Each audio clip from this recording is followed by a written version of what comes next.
think it allowed them to breathe a small sigh of relief and go, okay, I've seen her. Didn't know what was to come, of course, but yeah, it was good. What about the media? Did it feel incredibly intrusive? Yes. Again, not so much for me, but for my family. Like, can you imagine how protective my dad was at that moment? Yeah. And yet, like a bear. You cannot punch paparazzi because then you're going to be in court. And you know. Yeah. You just, I don't know. We all just had to kind of deal with it and go through them. So what were they doing? Were they hiding out? Were they hiding out in bushes outside your house? Were they trying to get into the hospital? Oh yeah, all of that. But I simply cannot stress enough that it was the team around me. You know, I had 2 wonderful security girls.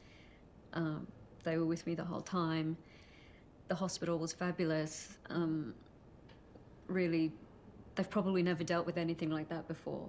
To this day, I haven't seen it all, like the kind of immediate aftermath.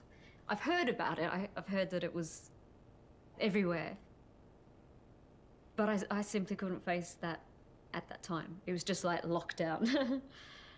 Aren't you having a very special exhibition in the V&A? Yes. Too? That started in Australia, actually, talking of Australia.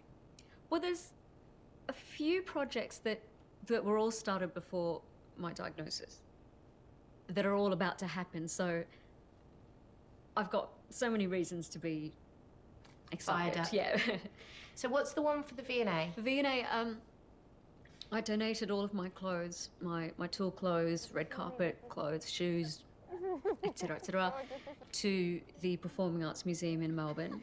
And that nearly tipped all of us over the edge, having to compile where everything came. It's this stuff, like they have Charlene's overalls, they have the hot pants, they have everything. Oh, hold on, then we've got to talk about those hot pants. Okay. Sorry, I have to go back to the hot pants. Okay. Those hot pants. Spinning around was 2000. Yep. Went to #1 in the UK and Oz. How responsible were you and how responsible were the hot pants? And can you differentiate between the two? All I know is I spent so much time talking about them, I would have loved to just send them out to do the interviews. Really. I mean, hello, me. No, it's the hot pants, hot pants. But I love that my girlfriend found them at a market or somewhere for 50p, as is famously reported. Because that was a really big moment. It was kind of a really pivotal moment. Yeah, and I was happily not that aware. It's only afterwards I realised, oh my God, if that hadn't worked, I really would have been down in a dumper. Yeah. Is that a frightening thing to think now? After what I've been through? No. No. I was ecstatic at the time, I remember. To go in at #1 was great. I have to talk about Charlene and Neighbours. Okay. Because I was the biggest fan. I'm sure, actually, I still have Scott and People Charlene's. still come out of the closet. Those days, describe them for me. Fabulous. I had done acting through well, since I was really little, and then was acting again at my last couple of years of high school. And we didn't know anything about anything, so we went to the production company who did The Sullivans, and they happened to be having an audition that near to that time. So I auditioned for the Henderson Kids, dressed up in the part, went to the audition, got the role, and that's probably the most fun I had acting as a youngster. And then I had the bug from that. Really? Yeah. Was Charlene fun to play? Yeah. Really fun. Never had a clue what I was doing at that spanner. It's an awful admission. I had never... It's like, yep, right. I nearly blew my car up. I arrived home from... I would drive to work in my little Datsun, speeding out to the Channel 10 studios at Nunawading, late or haven't learnt my lines or something. And I arrived home one day, with this smoke and stuff, coming out of my car. To my dad's horror, because he's such a car guy, I'm playing a mechanic. I just didn't think about oil and water. I just put petrol in. Things. You did not. I did.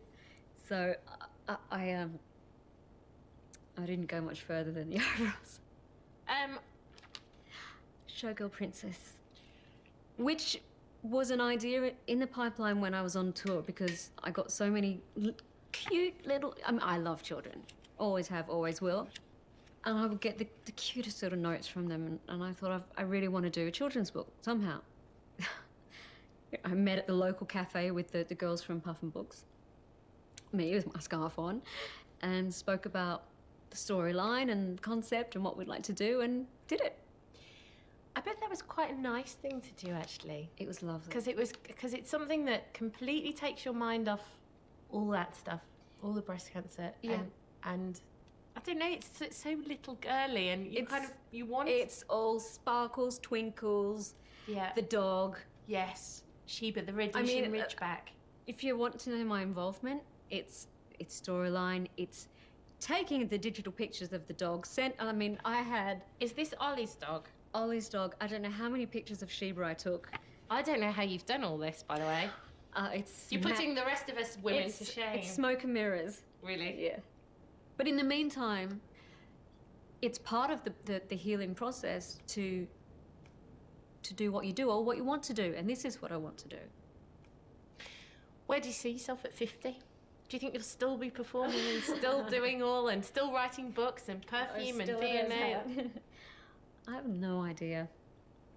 If there's one thing I've learned the last year, is that you can't predict where you'll be. Try to enjoy the moment. Have a laugh. Swim in the sea. Swim in the sea. Eat langoustines. Hug and kiss and, do... Bike rides with boyfriends. Yeah.